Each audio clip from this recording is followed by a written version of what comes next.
संगम नगरी प्रयागराज पहुंचे सूबे के डिप्टी सीएम केशव प्रसाद मौर्य ने आज प्रयागराज मेला प्राधिकरण में अधिकारियों के संग 2025 के कुंभ को लेकर तैयारियों की बैठक की, जहां अधिकारियों ने डिप्टी सीएम को प्रेजेंटेशन दिया और कुंभ मेले को और भव्य बनाने की बात चर्चा हुई, जिस पर डिप्टी सीएम केशव प्रसाद मौर्य का कहना था कि 2025 का कुंभ मेला 2019 से भी भव्य होगा। और क्या कुछ उन्होंने कहा है, आइए सुनाते हैं। प्रयागराज की महिमा को जानने वाले और वरिष्ठ लोग, पार्टी के भी हमारे वरिष्ठ कई जानकार लोग आज इस बैठक में शामिल रहे और जो अभी तक तैयारियां की गई हैं, उन्होंने जो प्रेजेंटेशन दिया है, उस प्रेजेंटेशन के बाद बहुत महत्वपूर्ण माननीय सभी साथियों के द्वारा सुझाव भी दिए गए। और उस सुझाव के क्रम में मैं यही कहूँगा कि 2025 का जो कुंभ मेला है, जो विश्व का सबसे बड़ा मेला वैसे भी है, वह 2019 से भी ज़्यादा अच्छा होगा। स्वच्छता की दृष्टि से, सुरक्षा की दृष्टि से, तीर्थयात्रियों के और कल्पवासियों के सुविधाओं की दृष्टि से, बिजली की दृष्टि से, पानी की दृष्टि से, घाटों की दृष्टि से, मतलब किसी भी क्षेत्र में कोई समस्या न रह जाए, इस बात को ध्यान में रखते हुए तैयारी करने के लिए पहले से भी काफ़ी कुछ तैयारी की हुई है और कई आज सुझाव महत्वपूर्ण दिए गए हैं। और मुझे पूरा विश्वास है कि 2025 का कुंभ मतलब आने वाले पीढ़ियों के लिए 2019 तो अपने आप में पूरे विश्व में आज भी एक बहुत अच्छी चर्चा का विषय बना हुआ है, लेकिन 25 का जो हमारा कुंभ होगा वह उससे भी और अच्छा होगा और व्यवस्थित होगा। आज की बैठक के माध्यम से जो हम लोगों ने देखा है, समझा है, उससे जानकारी मिली। प्रयागराज में इलाहाबाद हाईकोर्ट ने गाजीपुर से बीएसपी सांसद अफजल अंसारी की याचिका राज्य सरकार से जवाब मांगा है। हाईकोर्ट ने राज्य सरकार को जवाब दाखिल करने के लिए 2 हफ्ते की मोहलत देते हुए मामले की सुनवाई अगली तिथि 14 अक्टूबर नियत की है। बता दें, बीएसपी सांसद अफजल अंसारी ने इलाहाबाद हाईकोर्ट में याचिका दाखिल कर गैंगस्टर के आरोपों से खुद को मुक्त किए जाने की मांग की है। उन्होंने स्पेशल एमपी एमएलए कोर्ट द्वारा अर्जी खारिज किए जाने के फैसले को इलाहाबाद हाईकोर्ट में चुनौती दी है। बता दें, उनके खिलाफ 2007 में गैंगस्टर का मुकदमा दर्ज हुआ था। ये जो अफजल अंसारी साहब हैं, गाजीपुर के सांसद हैं, उनके खिलाफ 2007 में एक गैंगस्टर एक्ट में मुकदमा दर्ज हुआ था। उस केस के आधार पर, जिसमें कृष्णानंद राय जी की हत्या हुई थी, उसी केस के आधार पर गैंगस्टर लगा था।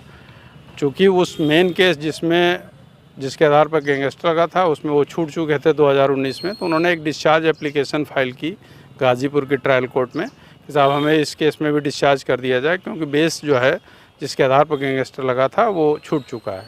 ट्रायल कोर्ट ने कहा कि नहीं, हम इस स्टेज पे नहीं देखेंगे और ये कह के रिजेक्ट कर दिया। आज उसी के खिलाफ हम लोगों ने रिवीजन फाइल किया था। ऑनरेबल जस्टिस अमित गोपाल साहब की अदालत में उसकी सुनवाई हुई। सरकार ने 2 हफ्ते का समय मांगा उसका जवाब देने के लिए। कोर्ट ने उनको 2 हफ्ते का समय प्रदान कर दिया और अगली सुनवाई के लिए 14 अक्टूबर की तिथि नियत कर दी है। अब अगली तिथि पर तय होगा इसमें क्या होना है आगे। संगम नगरी प्रयागराज, जहां मथुरा और काशी में मंदिर परिसर के 5 किलोमीटर के दायरे में मांस और मदिरा पर रोक लगी है, तो ऐसे में डिप्टी सीएम प्रयागराज पहुंचे थे। जब पत्रकारों ने उनसे पूछा कि क्या प्रयागराज के तीर्थ स्थल के आसपास 5 किलोमीटर में रोक लगेगी, तो उनका कहना था कि ये शासन स्तर का निर्णय होता है और इसमें शासन ही निर्णय लेगा, मगर तीर्थ स्थल है तो रोक जरूर लगनी चाहिए, इस पर चर्चा की जाएगी। साथ ही उन्होंने सफाई कर्मियों के बकाया वेतन को लेकर भी कहा कि जिनकी जो समस्या है उनको सुना जाएगा और सबकी समस्या का समाधान किया जाएगा। इसके लिए भी विचार करेंगे, क्योंकि मेला क्षेत्र है, तीर्थ क्षेत्र है, लेकिन अभी इस पर निर्णय नहीं हुआ। निर्णय ये शासन स्तर पे होता है। वेतन नहीं मिला होगा तो उनको वेतन मिलेगा, कहीं कोई कठिनाई होगी, जानकारी आएगी तो उसको देखेंगे। ये चूँकि अलग से प्राधिकरण बना हुआ है कुंभ मेला का, तो प्राधिकरण के कारण से हो सकता है कोई तकनीकी कारण होगा, लेकिन उसको देख लिया जाए। धन्यवाद। संगम नगरी प्रयागराज में स्वामी स्वरूपानंद सरस्वती को आज कांग्रेस नेता इरशाद उल्लाह के नेतृत्व में इकट्ठा होकर लोगों ने पुष्पमाला अर्पित कर श्रद्धांजलि दी है। बता दें, कांग्रेस नेता इरशाद उल्लाह ने कहा कि स्वामी स्वरूपानंद ऐसी शख्सियत है जिनको कभी भुलाया नहीं जा सकता, जिन्होंने आज़ादी में अपना योगदान दिया और कई बार वे देश की आज़ादी की लड़ाई में जेल भी गए थे। आज कई लोगों ने, कांग्रेसियों ने इकट्ठा होकर यहाँ पर स्वामी स्वरूपानंद सरस्वती को श्रद्धांजलि दी, साथ ही उनकी तस्वीर पर फूल माला चढ़ाकर श्रद्धांजलि दी। क्या कुछ कहा कांग्रेस नेता इरशादुल्लाह ने, आइए सुनाते हैं। शंकराचार्य स्वरूपानंद सरस्वती जी को जो है उनकी मृत्यु पर आज हम लोगों ने उनको श्रद्धांजलि दी। और वो एक महान स्वतंत्रता सेनानी थे। उन्होंने आज़ादी के आंदोलन में जेल भी गए थे और सनातन धर्म के लिए उन्होंने बहुत प्रचार प्रसार किया और सनातन धर्म के बहुत बड़े ज्ञानी थे। आज वो इस दुनिया में नहीं है, लेकिन उनको एक बेहतर इंसान की रूप में दुनिया याद करेगी और उनको एक बेहतर इंसान के रूप में आज उनको याद किया जाएगा। और उनको कभी भुलाया नहीं जा सकता, क्योंकि उनके कार्य जो इतने बड़े बड़े कार्य थे जिनको कभी भुलाया नहीं जाता। और तमाम समाज के लोगों में ये दुख है कि इतने महान बड़ी शख्सियत जो है इस दुनिया में नहीं है। इरशादुल्लाह। संगम नगरी प्रयागराज डिप्टी सीएम केशव प्रसाद मौर्य ने न्यायालय के फैसले का स्वागत किया। कहा उन्होंने कि जहां श्री श्रृंगार माता गौरी ज्ञान वापी के मुद्दे को न्यायालय ने सुनने योग्य समझा, हम उनके फैसले का स्वागत करते हैं। साथ ही डिप्टी सीएम ने इन मुद्दे पर लोगों से अपील भी की है और क्या कुछ कहा है, आइए सुनाते हैं आपको। काशी विश्वनाथ मंदिर और श्रृंगार गौरी माता के मंदिर मामले की जो सुनवाई चल रही थी, इसमें न्यायालय ने इस सुनवाई को सुनने योग्य माना है, इसका मैं स्वागत करता हूं।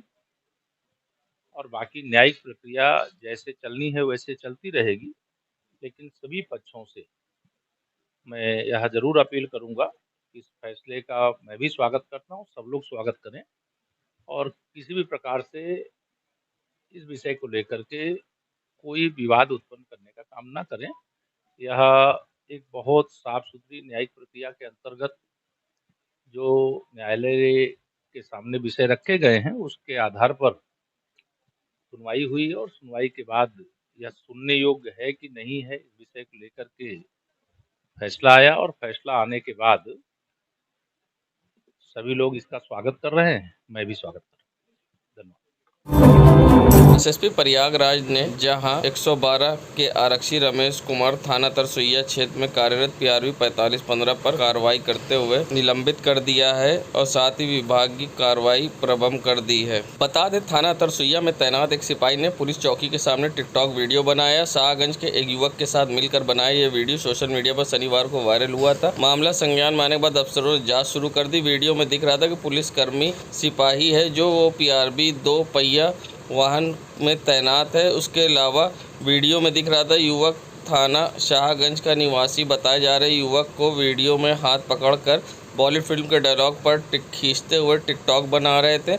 आला अधिकारियों ने जांच के आदेश दिए थे और वीडियो वायरल होने के बाद युवक ने अपने अकाउंट से ये वीडियो को भी डिलीट कर दिया है, जिसके बाद एसएसपी प्रयागराज शैलेश कुमार पांडे ने सिपाही को निलंबित कर दिया है और साथ ही विभागीय जाँच भी शुरू हो गई। प्रयागराज में आम आदमी पार्टी के महानगर कार्यालय में सेल्फी विद स्कूल कार्यक्रम के तहत एक प्रेस वार्ता की गई। साथ ही यहां पर स्कूलों में हो रहे भ्रष्टाचार का आरोप लगाया गया है। साथ ही आम आदमी पार्टी के कार्यकर्ताओं का कहना है कि सरकारी स्कूल बदहाल हैं, ऐसे में उनका भ्रष्टाचार के भेंट चढ़े हुए हैं। ऐसे में क्या कुछ कहना है काशी प्रांत के अध्यक्ष पवन तिवारी का इस पूरे मामले पर, आइए सुनाते हैं आप। बदहाल स्कूल जो प्राइमरी विद्यालय हैं, वैसे तो उत्तर प्रदेश में 24 करोड़ 25 करोड़ की आबादी वाला प्रदेश है, जिसमें 1,39,400 से अधिक प्राथमिक विद्यालय रन कर रहे हैं, लेकिन वहीं 26,000 विद्यालय समाप्ति की ओर है, उनको बंद कर दिया गया है। मैं योगी जी से, आदित्यनाथ जी से सवाल पूछता हूँ कि आखिर 25-26 हज़ार विद्यालय क्यों बंद कर दिए? आखिर जब सेल्फ विद सरकारी स्कूल अभियान हमारी पार्टी ने चलाया शिक्षक दिवस से, और वहाँ जब लोग गए तो देखे कि वहाँ का टॉयलेट इतना जर्जर है, ख़राब है और टूटा फूटा हुआ है, और आप तुलना करते हो कि दिल्ली की सरकारी स्कूल जैसा हमारा उत्तर प्रदेश का स्कूल है। तो योगी जी, जब से शिक्षा का ये दुर्दशा हमारे पार्टी के साथी इस अभियान के तहत देखे, तब से आपकी नींद हराम हो गई है और आपको कोई इस सवाल का उत्तर नहीं है। आपने भी सन्नाटा में मान लिया है कि हाँ, खस्ता हाल है। मध्याह्न भोजन के नाम पर नमक रोटी दी जाती है सोनभद्र जिले के गुरेट विद्यालय जो घोरावल तहसील में है। मैं स्वयं सोनभद्र में गया उस विद्यालय में, तो जिस दिन गया उस दिन की तो लोग बता ही रहे थे, उस कहानी को बयां कर रहे थे कि 3 बजे तक विद्यार्थी भूखे थे, बच्चे भूखे थे और नमक रोटी दिया गया। उनको रोटी दाल भी नहीं मुहैया कराई गई और कहा गया कि प्रबंध तंत्र की व्यवस्था सब्जी ले आने की थी, नहीं ले आ पाई। तो जहाँ मध्याह्न भोजन भ्रष्टाचार का भेंट चढ़ गया हो, जहाँ पर पुस्तक देना था, आज 3 महीना बीत गया है, तिमाही की परीक्षा बच्चों की है, लेकिन उनको पुस्तक मुहैया अभी तक आदित्यनाथ की सरकार ने नहीं दिया यूपी में। तो मैं आदित्यनाथ की सरकार को से मांग करता हूँ कि दिल्ली की सरकार का मॉडल आप सीखिए और आप शिक्षा के क्षेत्र में भी जागिए। ये जानवर जो विद्यालय के अंदर घुस गए हैं, भैंस बकरी भेड़ चले गए हैं, वहाँ स्टूडेंट्स होने चाहिए। आप कि यहाँ 17 अध्यापक हैं, थे पहले, अब वो 4 अध्यापक हो गए। तो आप अध्यापकों की संख्या बढ़ाइए और शिक्षा व्यवस्था पर अच्छा बजट खर्च करिए और उसकी ईमानदारी से मॉनिटरिंग करिए। लेकिन ऐसा कुछ नहीं आप करेंगे, क्योंकि 6 साल बीत गया है जब आपके पहले जो जर्जर व्यवस्था थी उसके 2 गुना 3 गुना औसतन आज। एसएसपी प्रयागराज ने 3 निरीक्षक व 16 उप निरीक्षक का किया तबादला। निरीक्षक वजीउल्लाह खान थ्रानिल रोड से अतिरिक्त निरीक्षक थाना धूमनगंज, निरीक्षक मनमोहन सिंह प्रभारी चौकी घटना स्थल से, निरीक्षक थाना करछना, निरीक्षक अमरनाथ राय प्रभारी चौकी एनी बेसेंट से, निरीक्षक थाना कर्नलगंज, उप निरीक्षक कृष्ण मुरारी चौरसिया थाना कोतवाली से, प्रभारी चौकी साउथ मलाका, उप निरीक्षक अजीत सिंह सर्विलांस सेल से, प्रभारी चौकी सिविल लाइंस थाना सिविल लाइंस, उप निरीक्षक अनिल भगत सोशल मीडिया सेल से, प्रभारी चौकी महदौरी थाना शिवकुटी, उप निरीक्षक मुन्ना सिंह कुशवाहा पुलिस लाइन से, प्रभारी चौकी अल्लाहपुर थाना जाज टाउन, उप निरीक्षक गौरव सिंह प्रभारी चौकी गौनिया थाना घूरपुर से, सिकंदरा थाना बहरिया, उप निरीक्षक मनीष कुमार पुलिस लाइन से, प्रभारी चौकी थ्रानिल रोड सिविल लाइंस, उप निरीक्षक अमित कुमार सिंह को विवेचना सेल अपराध शाखा से, धरना स्थल सिविल लाइंस, उप महिला उप निरीक्षक अर्चना चौबे को थाना धूमनगंज से, मीरापुर थाना अतरसुइया, उप निरीक्षक विनय कुमार मिश्रा को प्रभारी चौकी कस्तूरबा फूलपुर से, प्रभारी चौकी एने बेटसन, उप निरीक्षक दुर्गेश कुमार राय थाना धूमनगंज से, प्रभारी चौकी कस्बा फूलपुर, उप निरीक्षक जगनारायण प्रभारी चौकी कस्बा मऊएमा से, चौकी करबला थाना खुलदाबाद, उप निरीक्षक सूर्य प्रकाश सिंह पुलिस लाइन से थाना मऊएमा, उप निरीक्षक किरत कुमार पुलिस लाइन से सोशल मीडिया सेल, उप निरीक्षक हरिनारायण सिंह पुलिस लाइन से चौकी गोहनिया थाना फूलपुर, उप निरीक्षक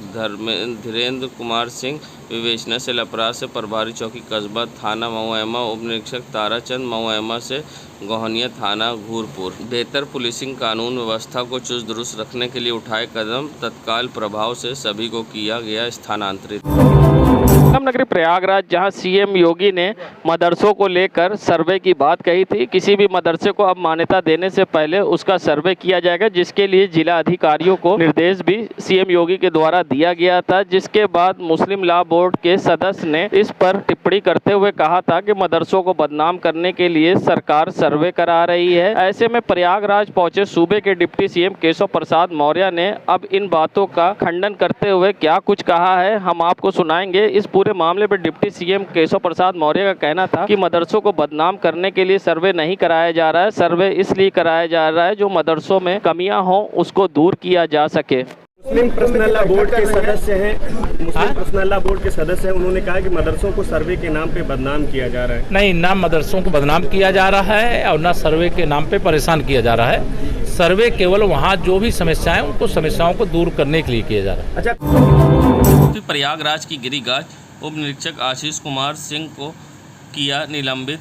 प्रभारी चौकी सिकंदरा थाना बहरिया को एसएसपी प्रयागराज ने आज निलंबित कर दिया है। बता दें, जहां थाना बहरिया में एक मुकदमे के मामले में विवेचना में लापरवाही उदासीनता बरतने हुए अभियोग में संबंधित माल मसरूका के संबंध में नियम अनुसार कार्रवाई न करने पर उच्च अधिकारियों के आदेश के बावजूद अभियुक्त का रिमांड न लेकर मनमाने तरीके से अभियुक्त को लाभ पहुंचाने की नीयत से कार्य कर रहे गंभीर प्रकरण में उप निरीक्षक आशीष कुमार सिंह, चौकी प्रभारी सिकंदरा थाना बहरिया को एसएसपी प्रयागराज द्वारा निलंबित किया गया है और साथ ही इनके खिलाफ विरुद्ध विभागीय कार्रवाई भी प्रारंभ कर दी गई है। एसएसपी प्रयागराज ने बेहतर कानून व्यवस्था को चुस्त दुरुस्त रखने के लिए उठाए कदम तत्काल प्रभाव से किया निलंबित। नगरी प्रयागराज, जहां इलाहाबाद हाईकोर्ट में ज्ञानवापी और श्रृंगार गौरी मसले पर 5 याचिकाओं में से 3 याचिका में बहस आज पूरी हो गई। इसमें याचिका की मेंटेनेबिलिटी के सवाल पर बहस हुई, जिसमें हिंदू पक्ष ने आज अपना पक्ष रखा। 2 याचिकाएं पुरातत्व विभाग द्वारा सर्वे के संबंध में दाखिल की गई। इस पर कोर्ट ने 28 सितंबर को अगली सुनवाई रखी है। ऐसे में क्या कुछ कहना है अधिवक्ता का इस पूरे मामले पर, आइए सुनाते हैं। देखिए, आज court number 9 honourable mister justice Prakash Padia की कोर्ट में बहस थी। अंजुमन इंतजामिया मसाजिद और UP Sunni central Waqf board Lucknow के द्वारा 2 रिट याचिकाएँ 1998 से प्रस्तुत की थी। इन याचिकाओं को सिविल रिवीजन को माननीय प्रथम अपर जनपद न्यायाधीश ने स्वीकार करते हुए, अंशतः स्वीकार करते हुए लोअर कोर्ट के आदेश को निरस्त कर दिया था। उस आदेश के विरुद्ध ये 2 याचिकाएं 1998 से लंबित थी, जिनमें बहस होते होते आज यह नौबत आया कि दोनों पक्षों ने अपनी बहस पूर्ण कर दिया और बहरहाल कोर्ट ने ये समझा कि ये इन्फ्रक्चुअस हो चुकी है। लेकिन इन 3 रिट याचिकाओं को जो है वह माननीय न्यायालय ने आज जजमेंट में रिजर्व कर लिया। अब 2 और याचिकाएं जो